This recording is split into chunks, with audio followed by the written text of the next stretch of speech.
नमस्कार, आप देख रहे हैं हसनपुरा न्यूज एक्सप्रेस। एमएलसी के चुनाव अपने चरम पर है और सभी प्रत्याशी अब पूरे जोर के साथ चुनावी रणनीति अपना रहे हैं और मैदान में घूम रहे हैं, दौरा कर रहे हैं। और आज हमारे साथ इसी संदर्भ में मौजूद हैं हसनपुरा प्रखंड के कांग्रेस के प्रखंड अध्यक्ष जावेद अली जी। इनसे भी बातचीत करेंगे और जानेंगे कि इनके पार्टी से भी सुनने में ऐसा आया है कि उम्मीदवार एमएलसी का उतारा जा रहा है कांग्रेस पार्टी की तरफ से। तो आइए बातचीत करते हैं और जानते हैं कि कांग्रेस पार्टी का रणनीति क्या है और इनके जो एमएलसी का उम्मीदवार है उनका संभावना क्या है। सबसे पहले सर, आपका स्वागत है हमारे चैनल पर। आपको भी बहुत बहुत बधाई और आपके व्यूवर को ढेर सारी शुभकामनाएं। बिल्कुल ये सच है कि कांग्रेस पार्टी ने अपना प्रत्याशी सामने जो एमएलसी का चुनाव है उसके लिए खड़ा किया है। मेरे प्रत्याशी का नाम डॉक्टर अशोक कुमार सिंह है, जो पेशे से वकील हैं और एक बेदाग पर्सनालिटी हैं। तो वो चुनाव लड़ रहे हैं और कांग्रेस पार्टी पूरी मजबूती के साथ अपने प्रत्याशी को चुनाव जिताने के लिए वचनबद्ध है और कार्य प्रगति पे है। आरजेडी से विनोद जायसवाल हैं, निर्दलीय से रईस खान साहब हैं और कांग्रेस से आप अभी बता रहे हैं अशोक कुमार सिंह है जो एडवोकेट हैं। तो इन सब में मनोज सिंह है भाजपा से। क्या संभावना है उनके, आपके जो उम्मीदवार हैं, क्या कुछ कहना चाहेंगे? नहीं, कहना क्या है, बिल्कुल साफ है, मामला साफ है। एक तरफ 47, एक तरफ 56 और बीच में वीरप्पन और एक महात्मा गांधी जी की आइडियोलॉजी को लेकर आगे बढ़ने वाली इंडियन नेशनल कांग्रेस के प्रत्याशी डॉक्टर अशोक कुमार सिंह जी, जो बिल्कुल बेदाग छवि के मालिक हैं, साफ सुथरी छवि है, इंटेलेक्चुअल हैं। और इससे अच्छा कैंडिडेट क्या होना चाहिए? गांधी जी के बाद तो विपक्षी वालों भी कर रहे हैं, गांधी जी के नक्शे कदम पे वो चल रहे हैं, क्या कहना चाहेंगे? हाँ, मैंने कल सुना था किसी मीटिंग में हमारे पूर्व सांसद सिवान के वृषण पटेल जी गांधी जी के रास्ते पे चलते हुए वोट देने की अपील उन्होंने किया पंचायती राज में चुने हुए पंचायत प्रतिनिधियों से। तो वृषण पटेल जी अच्छी उर्दू बोलते हैं और वो प्रभारी बन के यहाँ आए हैं, तो उनका काम है। लेकिन जो गांधी जी के रास्ते पे चलने वाले लोग और वोट दें, तो क्या गांधी जी की विरासत को ढोने वाली पार्टी समाप्त हो गई है? क्या इंडियन नेशनल कांग्रेस सिवान की धरती से विलुप्त हो गई है? क्या हमारा कैंडिडेट है, इंडियन नेशनल कांग्रेस का कैंडिडेट है, महात्मा गांधी जी की आइडियोलॉजी को लेकर हमेशा आज भी आरएसएस की आंखों में आंखें डालकर आदरणीय श्री राहुल गांधी जी जैसा लीडर, जो कांग्रेस पार्टी के उभरते हुए सितारे हैं, चल रहे हैं, टकरा रहे हैं, उनसे लड़ रहे हैं। आरएसएस वालों ने उन पे मुकदमा किया है, उसके बावजूद भी वो अपनी बातों से पीछे हटने को तैयार नहीं है। और एक तरफ वो लोग गांधी जी की बात कर रहे हैं जो रोज़ नई नई पार्टी बदलते हैं। तो पटेल जी को जरा उधर सोचना चाहिए, खुद के बारे में भी मंथन करना चाहिए। रही बात गांधी जी के, यहाँ पे चुनावी मैनिफेस्टो में यह भी कहा जा रहा है कि जीतने के बाद सिवान में इंडस्ट्री बनेगी, युवाओं को रोजगार मिलेगा, गरीबी दूर होगी। इसके बारे में आपका क्या राय है?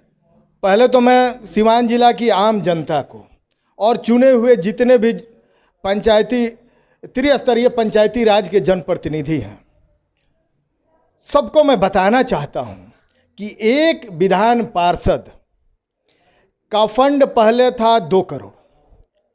2018 में नीतीश कुमार जी ने इसको बढ़ा के 3 करोड़ किया।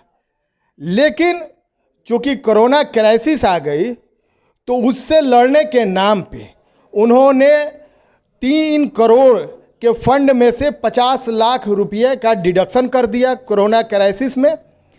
बचा फंड 2.5 करोड़। तो 2.5 करोड़ सालाना जो फंड है, और वो भी डेवलपमेंट के कार्यों के लिए एमएलसी के द्वारा सिर्फ अनुशंसा करके भेजा जा सकता है। बाकी सारी चीज़ें मुख्यमंत्री के यहाँ से होंगी, इसलिए कि इसके सर्वे सर्वा मुख्यमंत्री हैं। तो अब इंडस्ट्री की बात तो ये छल जैसा है। अगर इंडस्ट्री लगाने के लिए ये लोग इतने आतुर हैं तो मैं तो सोचता हूँ कि काश चाहे विनोद जायसवाल जी हों, जब पिछला चुनाव ये हारे उसके बाद से ही ये अगर यहाँ इंडस्ट्री स्थापित करने में लग गए होते तो ना यहाँ अपराध बढ़ता, ना यहाँ अपराधी बढ़ते और लोगों को रोजगार मिल गया होता, तो आज उनको दर दर की ठोकर खाने की जरूरत ही नहीं होती। लोग स्वेच्छा से उनको वोट कर देते और वो चुनाव जीत के विधान परिषद में पहुंच जाते।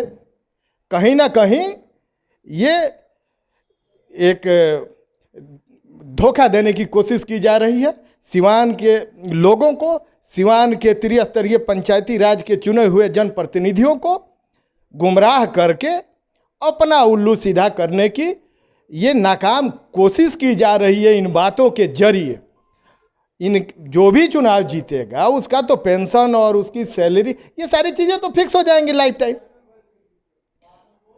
तो इंडस्ट्री लगाने की अनुशंसा एमएलसी फंड से तो मुझे नहीं लगता है, जहां तक मेरी जानकारी है, कि कोई कर सकता है। कल खुले मंच से राजद के दिग्गज नेता और पूर्व सांसद सिवान के डॉक्टर मोहम्मद सांसद शहाबुद्दीन के पत्नी धर्मपत्नी हिना साहब ने भी खुले मंच से सपोर्ट और अपील की हैं वोट देने के लिए। हिना साहब के बारे में क्या कहना चाहेंगे?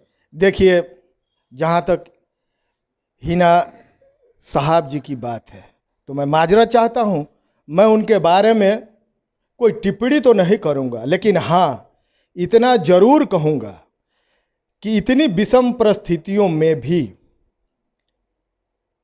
उन्होंने, और वो क्या, मैं तो समझता हूँ कि वो सिवान की एक आयरन लेडी हैं, लौह महिला हैं सिवान की धरती पे, जो चुनाव दर चुनाव हारने के बावजूद भी आज तक जिस तरीके से उनके शौहर मरहूम डॉक्टर मोहम्मद शहाबुद्दीन साहब उस झंडे को ढो रही थी, भले झंडे ने उनके साथ इंसाफ किया या नहीं किया ये जग जाहिर है, लेकिन वो इतनी पीड़ा, कष्ट, दुख तकरीबन 15-17 वर्षों से झेलने के बाद भी अपने पति के आदर्श और सिद्धांतों पे खड़ी हैं, तो मैं उनको मुबारकबाद ही दूंगा। वो काबिले दाद हैं, यही कहूँगा। रही बात चुनाव की, तो चुनाव में मेरा कैंडिडेट है तो वो प्रतिद्वंदी हैं और प्रतिद्वंदी रहेंगी। वो अपने कैंडिडेट की मदद करेंगी, हम लोग अपने कैंडिडेट की मदद करेंगे। सभी कैंडिडेट लगातार दौरे पे हैं, आपके कैंडिडेट नज़र नहीं आए हसनपुरा प्रखंड या फिर आसपास के जो पंचायत है उसमें, क्या कहना चाहेंगे? नहीं, आए थे हसनपुरा में आए थे। हसनपुरा चूंकि नगर पंचायत हो गया है तो हसनपुरा तो ज्योग्राफी से ही आउट है, उस क्षेत्र से ही आउट है, तो ऐसे में हसनपुरा में घूमने का कोई औचित्य नहीं है। आज क्या मैसेज देंगे पूरे जनता को? कल महाशिवरात्रि है तो क्या मैसेज रहेगा? महाशिवरात्रि पूरे सिवान जिला वासियों के लिए, प्रदेशवासियों के लिए, देशवासियों के लिए खुशी, समृद्धि और कल्याण का शुभ दिन लेकर आए, यही कामना करता हूं ईश्वर से। तो ये थे कांग्रेस के प्रखंड अध्यक्ष जावेद अली जी, जो कि अपने बातों को रख रहे थे हमारे चैनल के माध्यम से। अपने आसपास के खबरों के लिए लाइक करें, सब्सक्राइब करें और ज़्यादा से ज़्यादा शेयर करें हमारे channel news express, Hasanpura news express को, और देखते रहिए। जय हिंद।